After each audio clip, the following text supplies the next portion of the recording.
Hi, I'm Craig Smith, and this is Eye on AI.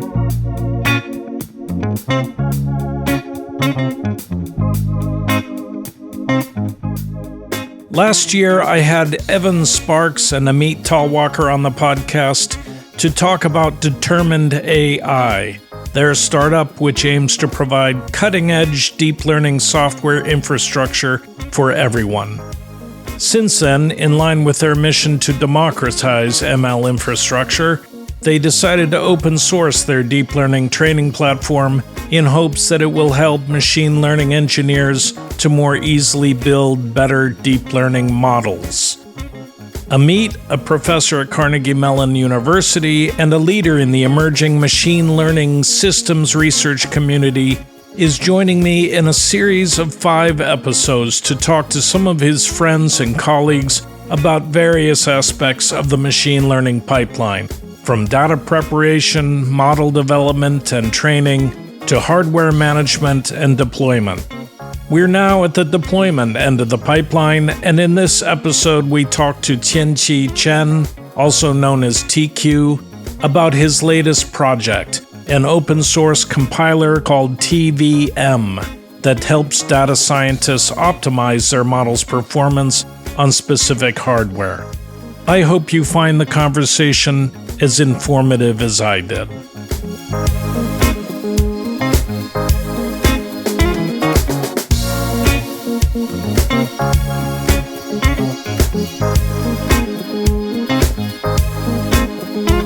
Why don't we start, Tianqi, by you introducing yourself, where you studied, and your work history, and how you came to this TVM project.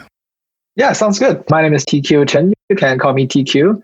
And I was a PhD student at University of Washington for 6 years, and my major research area is on machine learning and systems. So the idea is I want to build systems to scale up machine learning algorithms and make them deployable on all kinds of different hardware devices. And right now, I'm currently serving as a CTO at a startup company called OctoMO, and I'm moving to Pittsburgh to join Carnegie Mellon University as an assistant professor. Great. Well, congratulations on that. So to touch more about the particular thing they want to talk about, I've built a few key machine learning systems before that are widely used, including XGBoost, which is one of the data science toolkit that's widely used by a lot of data scientists. You started XGBoost before grad school, right? It's called like at the beginning of my grad school as opposed to before I joined W. Yeah. And the MXNet is another major deep learning framework. And now my major focus has been on TVM, which is an open source machine learning compiler. Can I just jump in and say, any one of those projects would have made for a grand slam project as a graduate student? To do 2 of them would have been, I don't know what's bigger, but to do all 3 of those is sort of unheard of.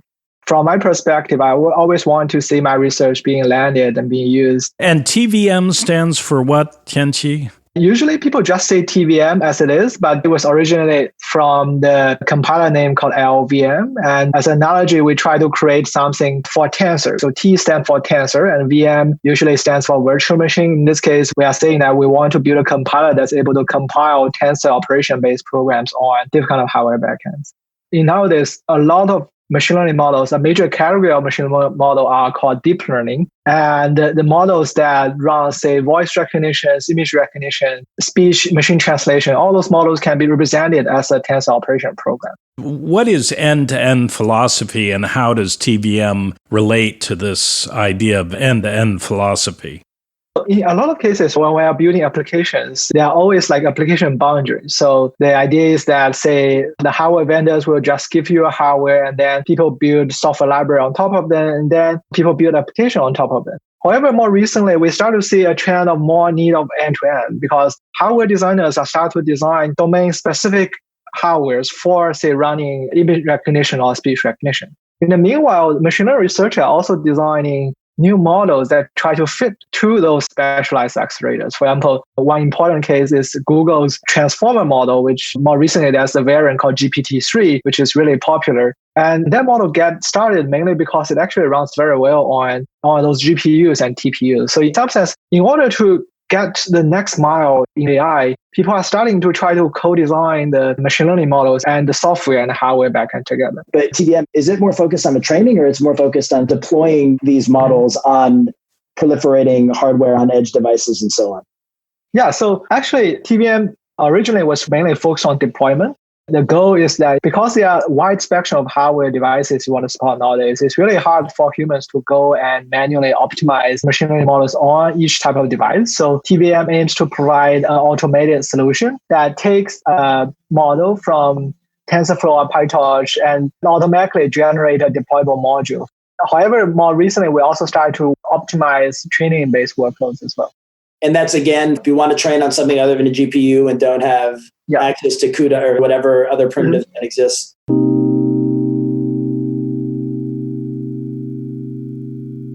So TVM is open source, and you are helping optimize code for these models automatically.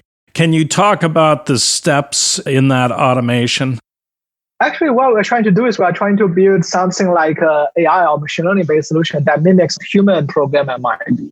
So when human programmer start to optimize a program, what they will do is they will first evaluate the potential ways to write the same program. For example, when we are trying to write, say, matrix multiplication or some operations, there are different ways that we can do this. And there are also different ways that people can, for example, temporarily copy certain part of data into a special cache in the hardware so that it runs faster. There will be a space of billions of possible programs that people can write. However, some of those programs runs faster than others. And traditionally, it's human experts who use their domain knowledge and intuition to actually craft such kind of special program for the tensor operation. What TVM tries to do is we try to formally define that search space. And that's the machine to try out different kind of things.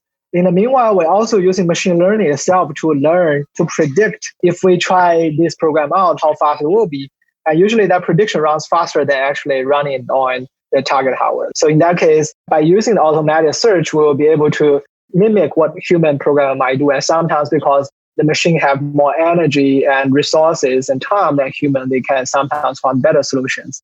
So the steps are you want to build a machine learning model to do something. You collect the data, you prepare the data, you build the model, you train the model, and the last step is deployment. And you're going to deploy it on a server or on an edge device like a cell phone or on some hardware that doesn't even exist today. The hardware needs a set of instructions, a piece of software, to unlock the power of that hardware. And today, that's very manually intensive. So TVM is using machine learning to automatically create that software to unlock the power of that hardware. So can you explain how it does that, how it searches for the optimal program to use, and how it creates an executable module? Before going into those details, which we certainly should, I wonder if it makes sense to talk about the example of GPUs. The GPUs themselves are powerful hardware, but I don't actually know if this was the motivation and part of TVM. But at least my experience is that while GPUs are really powerful, it's not the GPUs alone that unlock the ability to train and eventually deploy deep learning models faster. It's also kind of the low-level software. So maybe you could say a little bit about that. Yeah, so when we're talking about the ability to use all those hardwares, right? Why hardware have, in theory, those potential capabilities, the software stack is actually one of the very problematic part for a lot of use cases. In particular, because we want to offload all kinds of machine learning models onto those hardware devices, people will need to rely on software stacks. For example, one of the most successful hardware company for deep learning is Nvidia. And they have dedicated a lot of engineering resources to create a software stack specifically for Nvidia devices for a small collection of machine learning models.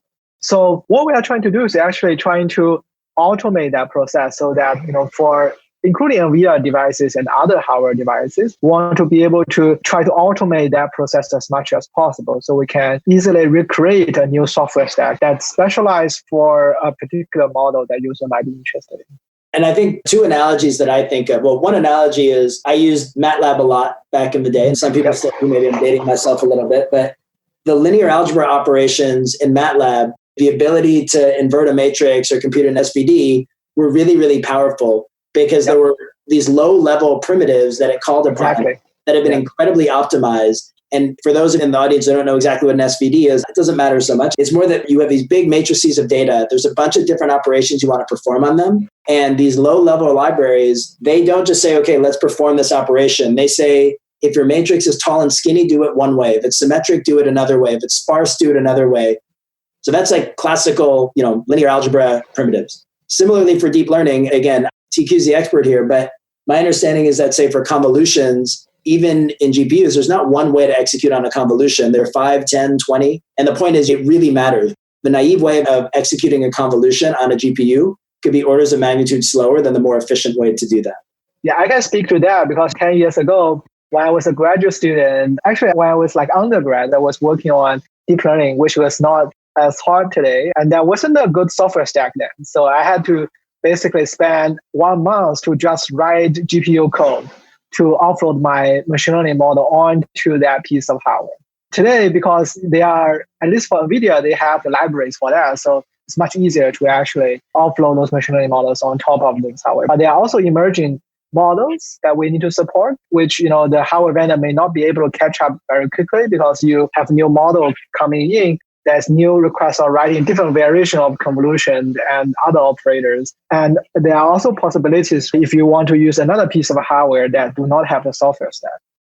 You were saying when we spoke earlier that even with Nvidia's software stack, TVMs can get a model to run even faster than their software stack. Is that right? In some cases, yes. So to be clear, we also get contributions from NVIDIA because they are also interested in the automation capabilities of TVM. So what we find is that on standard benchmarking models, like when you talk about machine learning models, usually they are like benchmarks where people just use to show off how good their software stacks are.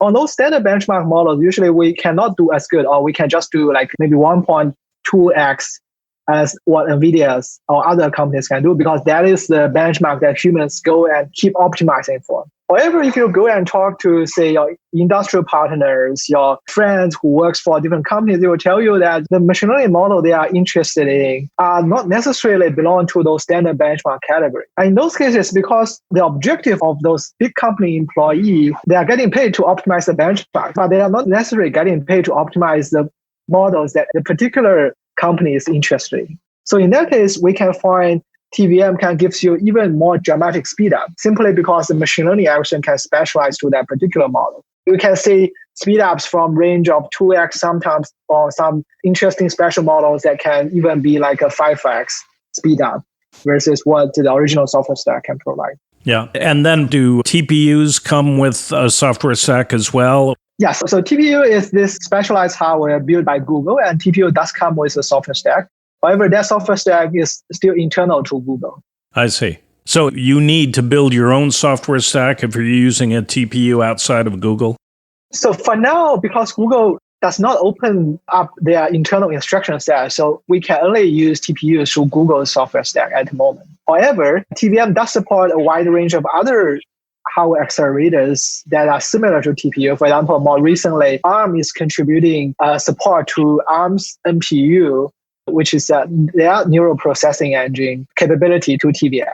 So inside TVM, we also have an open source variation that a TPU-like accelerator called VTA, which is our prototype to use to basically test the capabilities of the solution to support those specialized accelerators.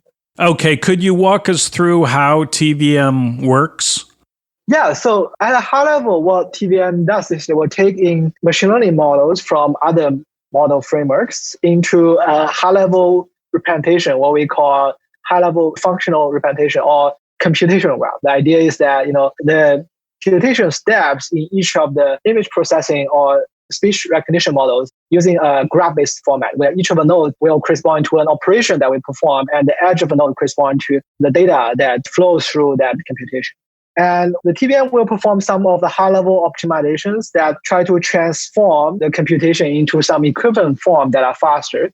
In the meanwhile, for each of the nodes, we also try to generate specialized code on the target hardware. In that case, we are using the basically exploration and learning-based strategy, where we will try to, based on high-level description, generate billions of variation of possible programs that we might want to explore, and then use the machine learning action to guide on which program we want to try out on the actual hardware. The idea is that we want to smartly select potential candidates to send them to a hardware for benchmarking, and then we will try to pick the best one based on their actual performance on the target hardware. Can I follow up on that? So if I understand correctly, in some sense, you're kind of doing a search where the search space is the set of programs, generating different programs with the idea of hopefully generating a program that you evaluate and find that it's better than what you had before, and you want to keep optimizing for that. Yeah, exactly. The search space without any structure is really, really large. It's a set of all possible programs, which is enormous. How do you search through that space? I assume you don't randomly sample. There's some structure that you're exploring. Yeah. So random sample is definitely one potential strategy that we can use. However, like you said, we cannot search over the space of all the possible programs, right? Because that's like exponentially large. So what we do instead is we are trying to develop a set of equivalent transformations that we know that if we transform the program this way, for example, if we reorder the loop in a certain way, the program is going to be semantically equivalent. And we will have like what we call this schedule primitive. So this is not a new idea. This idea that borrowed from previous compilation community. So there will be a collection of schedule primitives, and we will be able to order them together. And by performing all those set of primitives, it will give us a transformed version of program. So our problem becomes search over what is the best sequence of the transformation primitives. Do you need to check whether your transformations are leading to an equivalent program, or do you kind of know already just based on how the different instructions are set up that you kind of just know in advance which transformations are feasible without having to check? Yeah. So for now, we are trying to build transformations that are always correct. You are right. We can also build another action that verifies the correctness so that we can apply more like fuzzy transformations. Can I jump in with sort of a layman's questions to slow things down a little bit? How do people do this without TVM, number one? And two, can you just, for listeners that aren't familiar with the use of the word, what you mean by primitives? So in terms of like normally what do people do? Traditionally, what people do is people will just call into a library. So the idea is that we will rely on hardware vendors to provide the optimal or a good set of programs that implements the tensor operations such as convolution and matrix multiplication. 10 years ago, I kind of have to do it by myself, but now there are like libraries built by hardware vendors to do that. And the idea is that you want, for a new piece of hardware, there might be some primitives, which are convolutions, pooling, matrix, basically the standard operations that comprise a deep learning model. And while the hardware vendor might provide some default support for these different operations, the idea is that you can overwrite that default. You're not trying to get a different answer. You're just trying to get the same answer twice as fast or 100 times faster or whatever. Yeah. So to answer your second question, the primitive operator here are meant to be the most basic operations that we can call into to implement a step in the machine learning processing. And that step, a convolution operation that tries to take low-level representations such as edges of the picture and combine them together. Following up on the search idea, right? So I think something that I work on a lot is hyperparameter optimization and more recently neural architecture search. And I know we talked about this a few times at this point now. And I think that the problems aren't the same, but there's, I think, really interesting overlaps between them. And I think it'd be interesting to hear your thoughts on that, and I can share mine as well.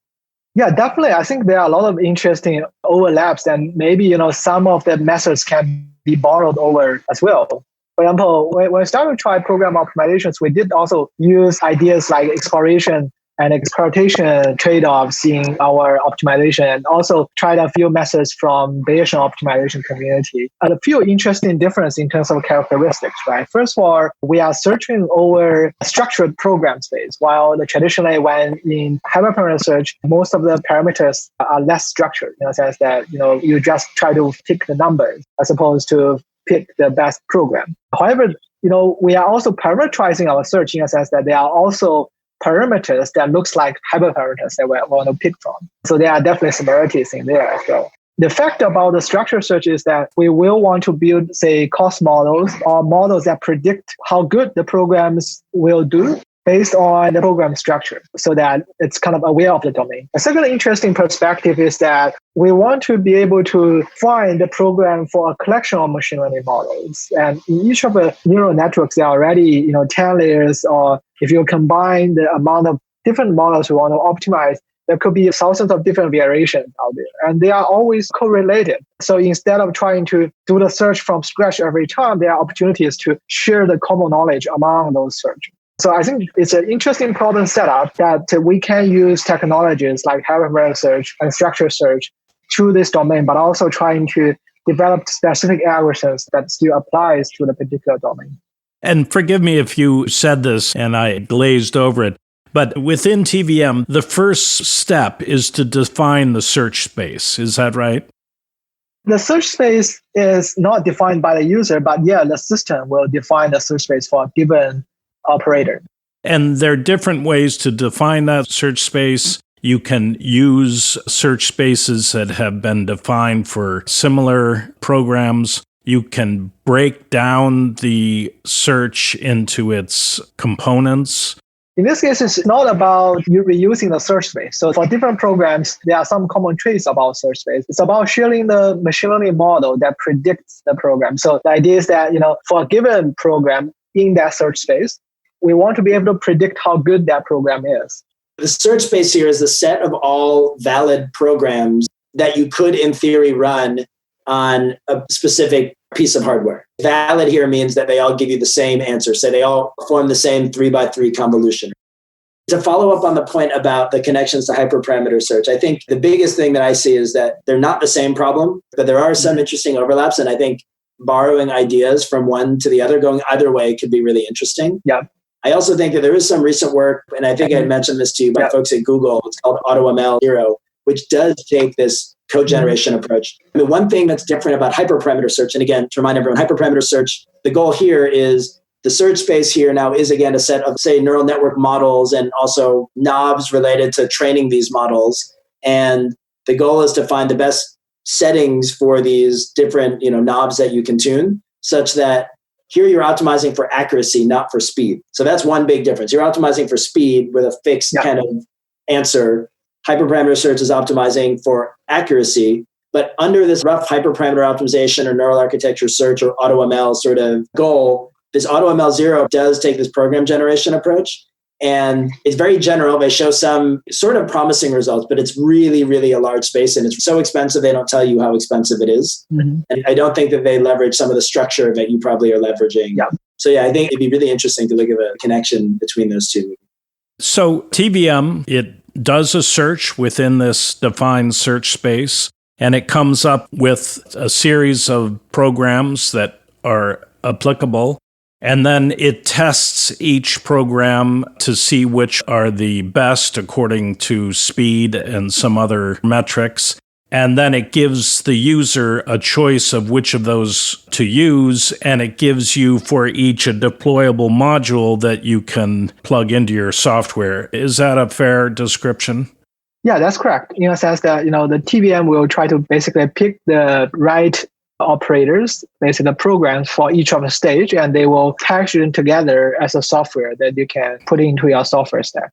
And do you start by defining your hardware so that it is testing against that particular hardware, or could it be testing against a range of chips and then giving you different combinations? It'll run at this speed on this chip, but that chip costs this much money or consumes that much energy. It'll run maybe a little slower on this chip, but this chip is cheaper and consumes less energy, or that sort of thing. That's an excellent point, actually. While this is not a direct feature like comparing different results, it's not a direct feature that's offered by TVM. It's something that we can easily build on top, because what TVM provides you is for a given hardware target and a given model, it will try to get you the best performing deployable module of that model on a particular hardware. So what we can do is we can just build a software solution on top to try out each hardware backends of TVM for the same model, and then give you the suggestions of potential results. And this is actually something that Optimal, the company, is actually building a service for, so that the user don't have to worry about this kind of headaches in terms of trying things out and comparing across different hardware backends. Yeah, and you're referring to OctoML, which is your startup. Can you tell us a little bit about that? Yeah, so Octomo is a startup company that we build around TVM. The goal is to actually support open source community, but also build product on top of it. So in particular, one of the product we are currently building is called Optimizer, which is basically a service that exposes TVM as a service so that user can directly upload their models to the service and will return to the user a module that user can then go and plug in to their software environment. So they don't have to worry about managing the compilation process as well as comparing against different hardware backends and so on. And this is interesting, this open source and related commercial enterprise model. I mean, Amit, correct me if I'm wrong, that's the model that Determined AI is following, where the basic solution is open source. But there are people who aren't going to want to have to dive in and learn it, or there are people who don't want to spend the time to build bells and whistles on top of it, and they then will turn to the commercial enterprise, which, of course, having created the open source software, is the world expert on it. Is that right? Yeah, I think that's right. I think that the way that the two sets of projects, TVM and what we're building at Determined, the way they were started were different. TVM was started as an academic project and the startup came afterwards, whereas for us, it was kind of the opposite way. But I think in both cases, both to get a community behind a project, to get contributions, to get feedback, and also to help with adoption in the sense of the machine learning community is they kind of demand open source. And I think it's a good thing, right? So to help with adoption, people want to be able to play around with things. Even if they eventually want to pay for something, they want to get their hands dirty first. And it's a great way, whether you're an academic project or a company, it's a great way for the folks developing the software to get feedback too. So it makes the product a lot better, a lot quicker, and it kind of helps to get the word out. Amit, Determined is a platform that sits kind of in the middle of this ML pipeline. It's the platform on which you build machine learning models. Are you then using TVM between the end of your process? Not yet, but I think it is a very complementary sort of thing. One thing that we are banking on is this idea that there already is and there will continue to be more of a proliferation of different sorts of hardware, both for training and at deployment. And that's complicated. It's complicated in terms of, as somebody developing models, it'd be nice to not have to be locked into one piece of hardware or to have to worry about which one to use when and be able to kind of benefit from different sorts of them. And I think that's a bet we're making at Determined. That's certainly a big reason that TVM exists. So from that point of view, we're hardware agnostic, and we think being hardware agnostic is more and more important moving forward because there's going to be more and more hardware to be agnostic to. And I think TVM and Optimal are also banking on the assumption, which I agree with, that this proliferation is going to continue to get bigger and bigger. And TQ, we've had a conversation with David Patterson about the evolution of hardware for machine learning. And he was saying that there's now specialization, not only in chips for machine learning, but chips for specific algorithms within machine learning. Is TVM able to adapt to every new piece of hardware that is developed going forward? Yeah, that is exactly one of the motivation that we build TVM, in a sense that there are a lot more specialization happening. And as David Patterson mentioned, in his word, it's the golden age of computer architecture, where there are, I think, more than tens or near hundreds of companies working on different variations of specialized chips. The problem of targeting those chips that each of them have their own way of operating, right? So they have their own way of instruction set. And in the case of TVM, this does create a very huge challenge. But our current proposed solution is not only trying to create a description of the high-level model, but also trying to create a description of what certain hardware to do a special kind of operation like a matrix multiplication 4x4. Another hardware might have a different operation. We try to create these two-level descriptions. And the goal of the system is trying to incorporate these two information so that we can take the high-level representation to target the low-level chips. Of course, this is still a very open area in a sense that the solution that TVM targets specialized hardware nowadays still requires a bit of manual effort in terms of how do we define the hardware spec, as well as how do we define the search space that especially target the hardware. As by having a description of the high-level needs and hardware capability, we want to be able to automatically use machine learning to create them. I'd love to hear more about that. So let's say I am a hardware vendor. I come up with a new specialized piece of hardware. And I say, okay, TQ knows how to help me unleash the power of my hardware. So if you look at the specialized hardware, actually, there are still some common patterns among them. For example, each of hardware will have some set of memory hierarchy, which means that, you will read the data from global DRAM into some kind of registers. And sometimes the registers are partitioned in different ways. And sometimes they are like a L1 level cache. So there will be a different description of memory hierarchy. And then each of hardware will also have their special instruction set. So for example, in a typical CPU or like a GPU, their normal instruction set are scalar instructions, which means that you can take a floating point, take another floating point and multiply it together and then store that into certain target devices. In order to create acceleration, so a lot of the newer version of accelerators have more coarse-grained operations. So an instruction is not about multiply one floating point with another floating point. The instruction can be something like take a matrix that's stored in your local register file and multiply that matrix with another matrix. That high-level operation that was implemented in hardware. In the hardware. So what we do is actually we try to also describe their semantics in TVM's internal representations. For example, if it's a 4x4 matrix multiplication, we'll describe to TVM saying that this hardware have this primitive called 4x4 matrix multiplication. Abstractly, is the process you just described basically defining the search space in terms of whatever primitives, whether they're lower level or these advanced higher level? So I think it's kind of decoupled. First of all, you need to define the hardware capability, right? You describe the capability of matrix multiplication instruction and the capability of all what we call semantics of the hardware instruction. Once you have that, then you can try to derive a search space that can map the high-level description to the low-level hardware instruction. Right now, that search space definition step is a bit manual in a sense that for, say, Nvidia's Tensor Core, we need developer to go and write out that search space, what the mapping might look like. The search space derived from those specs is somewhat manual. Yeah. And a research goal that I would like to continue working on is actually try to make that more automatic. The idea is that you take a spec from, say, the hardware instruction, and you also take a spec from what user might want to do is and automatically derive a search space that allows us to map from the high-level demands to the special instruction that hardware might provide. I see. Okay, so step one is create the hardware and fix the specifications. That's what the hardware person does. Step two, which is currently somewhat manual, but you will figure out how to make it automated one day, is coming up with a search space of operations that you can perform using that spec. You run TVM to search over that search space. This next question I'm asking is TVM run once or is it run once per particular model? Is it optimized for the hardware or optimized for the combination of hardware and particular model that you want to be using the hardware? Yeah, it's a combination of the model and hardware. So this whole process of coming up with a new search space, you do each time you have a new model? Not really, because we can define a common search space template for a certain type of operator, like convolution.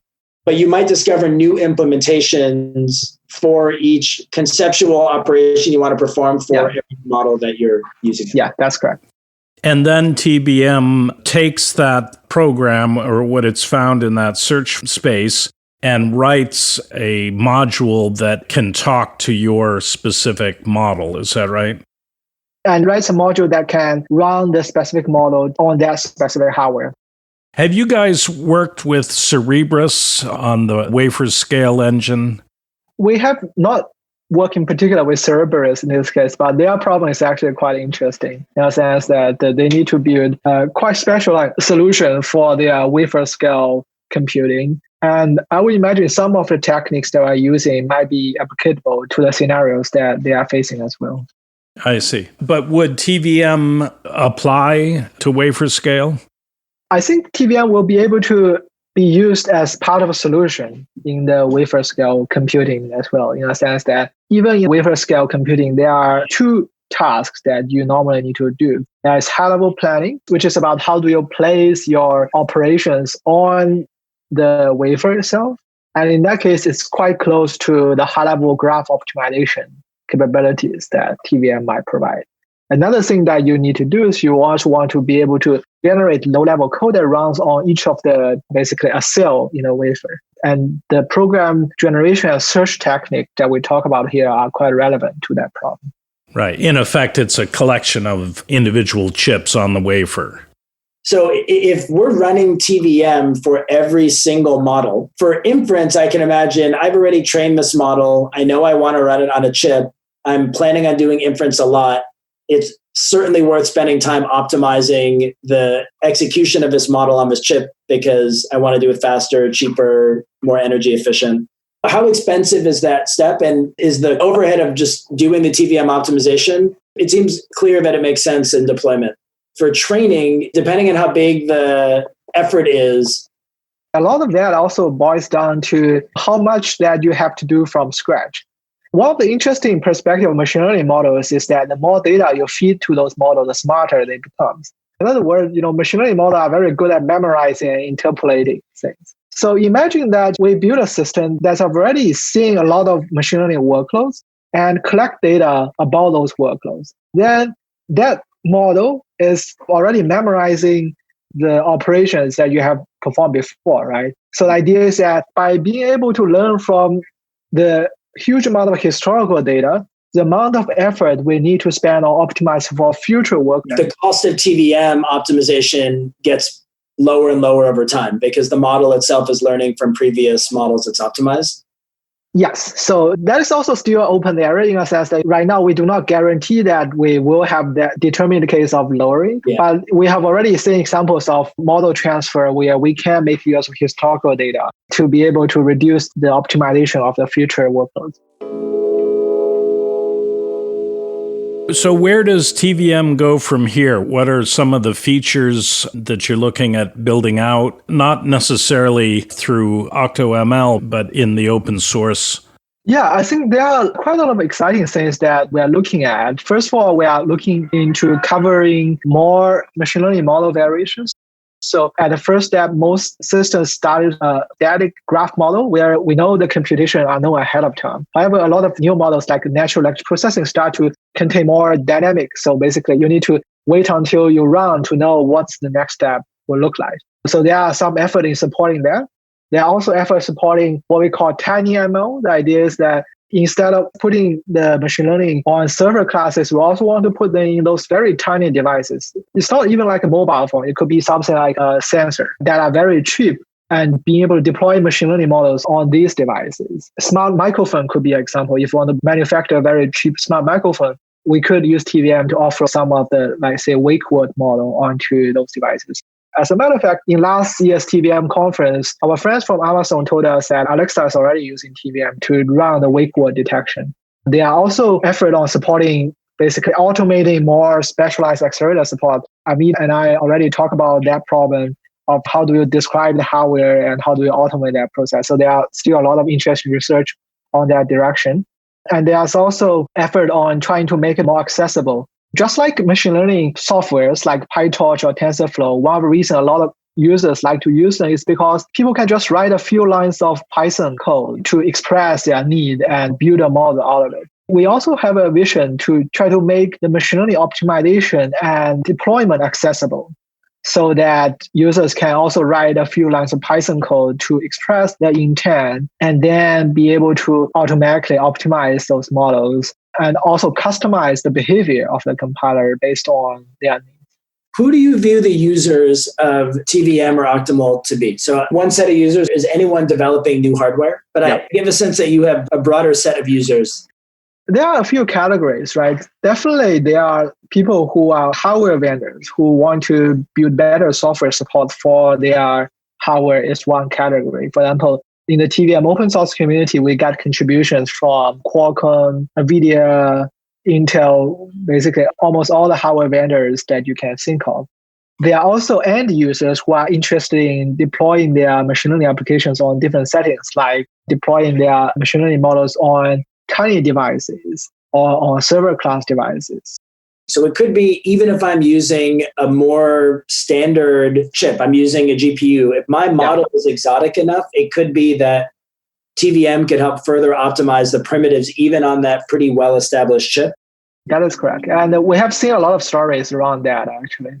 So it's much more general. There are a lot of people creating new hardware, but there's many, many more people, I think, creating new models. A lot of the discussion has been on deep learning. TVM largely, and for good reason, right? A lot of the hardware proliferation is based on deep learning, the cost, the amount of data, and so on. For instance, the reason I thought about this was we were talking about LAPACK before and how MATLAB's near algebra operations, in the same way that you can kind of, as a sanity check, see how well you do relative to Nvidia's built-in CUDA on standard models. And as a sanity check, the fact that you can do about as well is really impressive. Have you looked at either traditional ML or even non-ML stuff like LAPACK or something like that?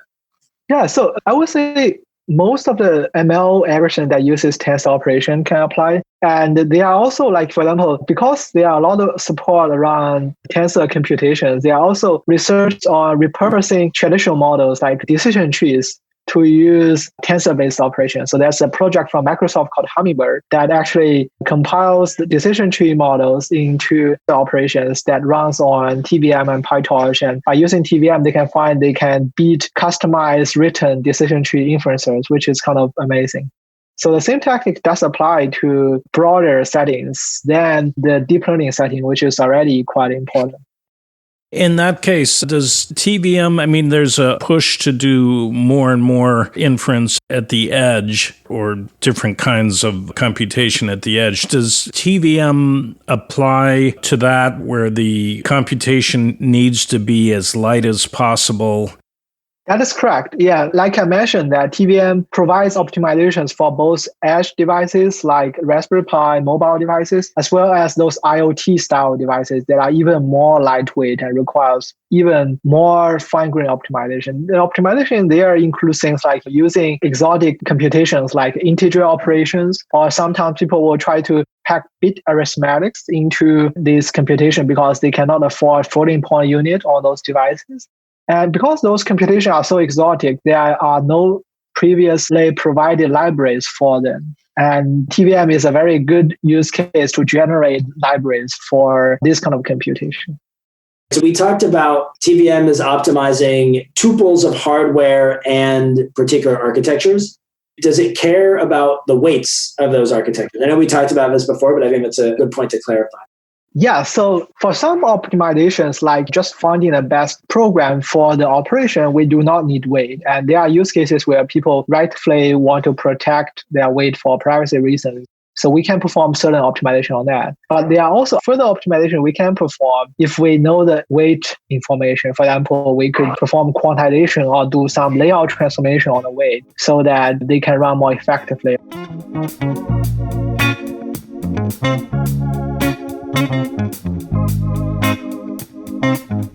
That's it for this week's podcast. I want to thank Amit and Tianqi for their time. If you want to learn more about what we talked about today, you can find a transcript of this episode on our website, EyeOnAI. That's EYE-ON.AI. We love to hear from listeners, so if you have comments or suggestions, feel free to reach out. And remember, the singularity may not be near, but AI is about to change your world, so pay attention.